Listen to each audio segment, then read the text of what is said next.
everyone, welcome back. In this session we would learn about TLE, that is time limit exceeded.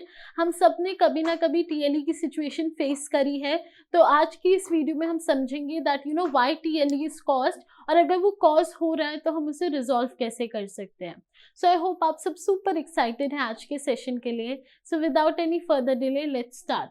Basically सबसे पहला question जो हम सबके मन में है that what is TLE? TLE means time limit exceeded, right? We all face the challenge of TLE during competitive programming. For example आपको एक प्रॉब्लम दे रखी है, आप उसे सॉल्व कर रहे हो तो आपने एक कोड लिखा है. जब आप उस कोड को कई बार रन करते हो तो आपको एरर मिल जाता है. एरर क्या मिलता है? आपको TLE का एरर मिलता है. बेसिकली TLE का ये मतलब है कि जिसने ये प्रॉब्लम सेट करी है उसने एक टाइम लिमिट दी थी कि इस टाइम लिमिट के अंडर आपका कोड सॉल्व होके आपको एक आंसर मिल जाना चाहिए. बट अगर आपका जब कोड रन हुआ उसने उस टाइम लिमिट को एक्सीड कर दिया, मतलब उस टाइम लिमिट में जो प्रॉब्लम सेटर ने सेट करी थी आपको आपका आंसर नहीं मिल रहा है, आपको ज्यादा टाइम लग रहा है, आपकी प्रॉब्लम को सॉल्व करने में आपका कोड ज्यादा टाइम ले रहा है, तब आप TLE की सिचुएशन को फेस करते हो. तो बेसिकली जो प्रॉब्लम सेटर ने एक टाइम लिमिट सेट करी है, आप उसमें अपने कोड को रन करके आंसर नहीं ले पा रहे हो, that is causing TLE. Right? Now, the main problem with this error is that it will not allow you to know that if your solution would reach to the correct solution or not. Basically, क्योंकि यहाँ पे time limit ही exceed हो गई है, तो आपको कभी ये नहीं पता चलेगा कि आपका लॉजिक सही था या नहीं. राइट? आपको ये नहीं पता कि क्या आपको आंसर मिलता है या नहीं मिलता. क्यों? क्योंकि जब तक कोड एग्जीक्यूट हो जाना चाहिए था आपका टाइम उससे आगे बढ़ चुका है, तो उसने आपको कभी ये नहीं बताया कि आपका कोड सही था या गलत था, आपका लॉजिक सही था या गलत था. राइट? तो ये इसकी प्रॉब्लम है क्योंकि आपको नहीं पता चलता है कि आपका कोड का जो अप्रोच था वो सही थी या नहीं थी. तो बेसिकली टाइम लिमिट एक्सीडेड आपको जनरली कॉम्पिटिटिव प्रॉब्लम्स में मिल जाती है. उसके अलावा ये आपको कभी ये नहीं बताता कि आपका सोल्यूशन करेक्ट था या नहीं था. राइट? सो आई होप आपको एक बेसिक इंट्रो मिल चुका है TLE के बारे में. अब नेक्स्ट पार्ट में हम ये समझते हैं that you know what causes TLE. TLE क्यों कॉज होता है. Right? So let's see that. Basically मेरे पास यहाँ पे 3 रीजंस हैं. ऑनलाइन जज रिस्ट्रिक्शंस. ऑनलाइन जज रिस्ट्रिक्शंस का क्या मतलब है? जिसने प्रॉब्लम को सेट करा उसने एक टाइम लिमिट दी थी, राइट? और आपने उस टाइम लिमिट को एक्सीड कर दिया. जनरली जो ये टाइम लिमिट होती है वो होती है 1 सेकेंड. जनरली जो प्रॉब्लम सेटर्स टाइम लिमिट रखते हैं वो होती है 1 सेकेंड. ठीक है? तो कई बार हम लोग 1 सेकेंड को एक्सीड कर देते हैं, that causes TLE. So the main one is that online judge restrictions. Second is server configurations.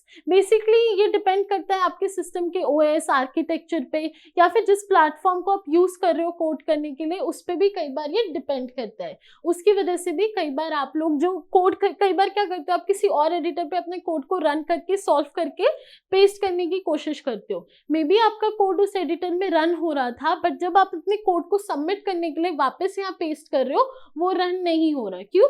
वहां पे शायद एडिटर की कॉन्फ़िगरेशन अलग थी और वो आपके कोड को एग्जीक्यूट होने दे रहा था, बट क्योंकि इस एडिटर में जहां आपको सबमिट करना है उसकी कॉन्फ़िगरेशन अलग है, तो ये आपको एरर दे रहा है. तो आपको इसका भी ध्यान रखना है. मोस्टली इसका सोल्यूशन यही होगा कि आप उसी एडिटर में ट्राई कीजिए सॉल्व करने की जहां पे आपको प्रॉब्लम दे रखी है. Third point is reading input and writing output is slow. तो बेसिकली जनरली कोड में आपको रीडिंग इनपुट एंड आउटपुट भी करना पड़ता है, वो काफी स्लो हो रहा है जिसकी वजह से आपका टाइम लिमिट एक्सीड हो रही है. So the main 3 reasons that causes TLE is online जज restrictions, server configuration, reading input and writing output is slow. So I hope आपको ये तीनों पॉइंट्स क्लियर होंगे. अब हमें ये पता चल गया कि TLE क्या होता है, TLE कॉज कैसे होता है, बट अब TLE को रिजॉल्व कैसे करिए. Let's move to that part. Right? Okay, तो मेरे पास यहाँ कुछ सॉल्यूशंस हैं. Let's start with the first one, change input output methods. तो हमारा जो थर्ड रीजन था जिसकी वजह से TLE कॉज होता है वो ये था कि इनपुट एंड आउटपुट रीड करने में स्लोनेस है. राइट? तो हमारे को उसको रिजॉल्व करने के लिए हम क्या कर सकते हैं, हम लोग इनपुट एंड आउटपुट मेथड्स को चेंज कर सकते हैं. कैसे चेंज कर सकते हैं? अगर आप C++ यूज कर रहे हो तो Cin और Cout की जगह आप लिखिए scanf एंड printf. ठीक है? तो अगर आप इसकी जगह 1 मिनट, जस्ट 1 मिनट, ओके अगर आप इसकी जगह ये लिखोगे तो आपका टाइम थोड़ा बचेगा, ठीक है। सेम अगर आप जावा में कोड कर रहे हो तो स्कैनर की जगह बफर रीडर यूज करो तो आपका अगेन टाइम थोड़ा सेव होगा। So change input and output methods, this is the first solution. Okay now let's move forward to the second point. 1 minute. Loop bounce reduced, basically जब आपको एक problem मिलती है उसमें अगर आप थोड़ा सा नीचे स्क्रॉल करोगे तो आपको एक लिमिट दे रखी होती है, राइट। तो बेसिकली सबसे पहले जो इंपॉर्टेंट पॉइंट है वो है कि रीड बाउंड केयरफुली, पढ़िए कि आपको लिमिट की रेंज क्या दे रखी है, right. This is important. Second, if input is slow figure it out. Again यहाँ पे इनपुट की बात आ गई है तो ये अगेन से जो हमने जो फर्स्ट पॉइंट की बात करी थी ये अगेन उसकी तरफ पॉइंट कर रहा है, राइट। मेक श्योर आपको आपकी जो लूप की बॉन्ड्स है, जो आपको रेंज दे रखी है, उसको आप ध्यान से पढ़े, राइट। क्योंकि कई बार हम क्या करते हैं, प्रॉब्लम पढ़ लेते हैं बट हम लोग जो नीचे एंड में बॉन्ड्स दे रखे होते हैं हम उससे नहीं पढ़ते और इसी वजह से कई बार हम टीएलई फेस करते हैं। सो मेक श्योर कि आप बॉन्ड्स को केयरफुली पढ़े, राइट, और फिर अपने उसको आप ऑप्टिमाइज कर सकते हो कोड को अपने बॉन्ड की लिमिट के according, right. So I hope आपको ये वाला पॉइंट क्लियर होगा। Now let's move forward. Okay, now the next point is optimize algorithm. Figure out best algorithm for internal test cases. Generally ये मेरी अप्रोच है, जब हम लोग कोई प्रॉब्लम को स्टार्ट करते हैं आप एक सिंपल एल्गोरिदम से स्टार्ट करो, ठीक है। मे बी जब आप उस सिंपल अप्रोच को रन करोगे तो आपका शायद टीएलई आप फेस करोगे, हो सकता है, राइट, करेक्ट। तो आपको क्या करना होता है, स्टार्ट कीजिए बेसिक एल्गोरिदम से। आप टीएलई फेस करो तो कोई डरने की बात नहीं, क्योंकि आपने बेसिक अप्रोच लगाया है, राइट। आपने एक बहुत बेसिक अप्रोच लगा के उस प्रॉब्लम को सॉल्व करने की कोशिश करी है। तो आपको क्या करने की जरूरत है, आपने जो बेसिक अप्रोच लगाई है आपको उसे इम्प्रोवाइज करना है, ठीक है।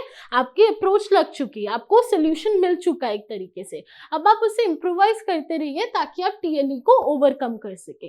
सो बेसिकली मेरी अप्रोच और मेरा सजेशन आपको ये होगा कि बेसिक अप्रोच से स्टार्ट कीजिए ताकि आपको एक सोल्यूशन का आइडिया लग जाए और फिर स्टेप बाय स्टेप उसे इम्प्रोवाइज करने की कोशिश कीजिए ताकि आपको एक बेस्ट एल्गोरिदम मिल जाए जिसकी वजह से टीएलई भी रिमूव हो जाए और आपकी प्रॉब्लम भी सॉल्व हो जाए। So this was the third solution. Now let's move forward. Okay, now the next solution is suggestions. 1 minute, let me clean the screen. Suggestions. Basically क्या होता है कि आपको एक suggestions, मेरा ये कहने का ये मतलब है कि जनरली जब आप लोग कोड कर रहे होते हो आप स्टक हो जाते हो, राइट, कि नहीं हो रहा, टीएलई रिमूव नहीं हो रहा, तो आप क्या कर सकते हो, आप हेल्प या सजेशंस ले सकते हो। सजेशंस मोस्टली आपको कहाँ मिलेंगे, कमेंट सेक्शन में। अगर आप कमेंट सेक्शन चेक करोगे, हर प्रॉब्लम का होता है, तो आपको वहाँ कमेंट्स मिलेंगे जहाँ पे जिन लोगों ने प्रॉब्लम को सबमिट कर दिया या किसी ने कोई प्रॉब्लम फेस करी है वो अपनी क्वेरीज या सोल्यूशंस लिखते हैं, तो आप वहां पे बात कर सकते हो या उनके एग्जांपल्स पढ़ के आप समझ सकते हो कि आपका टीएलई आप फेस क्यों कर रहे हो, राइट। तो आप कमेंट सेक्शन में जाके हेल्प ले सकते हो, सजेशन ले सकते हो ताकि आप टीएलई को रिमूव कर पाओ। अगेन एक बहुत जरूरी पॉइंट यहाँ पे ये है कि अगर टीएलई रिमूव भी हो चुका है, अगर आपने स्टार्टिंग में ही टीएलई फेस नहीं करा, आपने एक बहुत बेसिक अप्रोच ली और आपने टीएलई स्टार्टिंग से ही फेस नहीं करा, तब भी आपको अपने कोड को ऑप्टिमाइज करना चाहिए। आपने टीएलई फेस नहीं करा, नो इश्यूज, बट ट्राई कीजिए कि आप अपने कोड को ऑप्टिमाइज करें। क्यों? क्योंकि एक तो आपको इससे आइडिया लग जाएगा कि कोड ऑप्टिमाइज कैसे होता है, बेटर कैसे होता है, और फिर मे बी आप फ्यूचर में कोई ऐसी प्रॉब्लम को फेस करोगे जहाँ पे आपको ऑप्टिमाइजेशन की जरूरत है, राइट। और उस सिचुएशन में अगर आपने पहले ऐसी प्रॉब्लम्स एल्गोरिदम्स को ऑप्टिमाइज कर रखा होगा तो जहाँ पे आप स्टक हो रहे हो वहां पे भी आप ऑप्टिमाइजेशन प्रॉपरली कर पाओगे। तो मेक श्योर कि अगर आपने टीएलई को ओवरकम भी कर लिया या फिर आपने टीएलई कभी फेस करा ही नहीं है, तब भी आप अपने कोड को, अपनी एल्गोरिदम को ऑप्टिमाइज कीजिए ताकि आपको बेस्ट एल्गोरिदम मिले। सो आई होप आपको ये वाला पॉइंट क्लियर है। चलिए आगे बढ़ने से पहले एक बार क्विकली देख लेते हैं कि हमने अभी तक क्या क्या पढ़ा है। बेसिकली हमने टीएलई के बारे में पढ़ा, that is time limit exceeded. उसके बाद हमने रीजंस पढ़े। रीजंस में था ऑनलाइन जज रिस्ट्रिक्शन जो होती है generally 1 second, server configuration different हो जाती है जिसकी वजह से कई बार आप फेस करते हो TLE. Reading input and writing output is slow, right.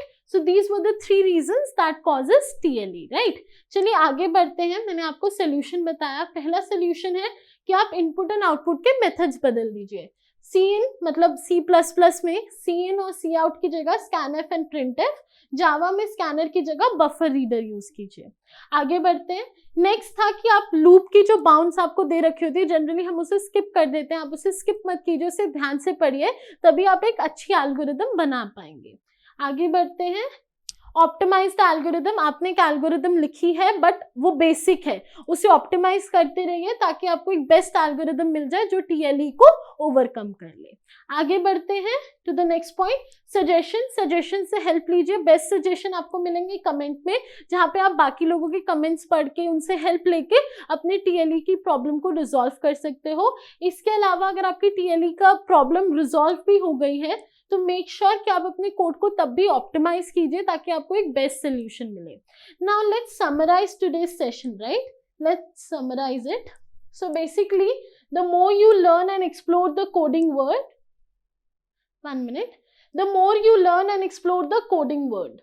Basically इससे मेरे कहने का ये मतलब है कि अभी आपने स्टार्ट करा है, राइट? आपने अपनी कोडिंग जर्नी स्टार्ट करी है, तो आप जितनी ज़्यादा प्रॉब्लम्स को सॉल्व करोगे या जितनी ज़्यादा तरीके की कॉन्सेप्ट्स को आप समझोगे, पढ़ोगे, एक्सप्लोर करोगे, टीएलईज को ओवरकम करोगे, आप उतना ज़्यादा अंडरस्टैंड करोगे टीएलई या बाकी जितने भी इश्यूज आते हैं, जितने भी प्रॉब्लम्स अराइज होते हैं।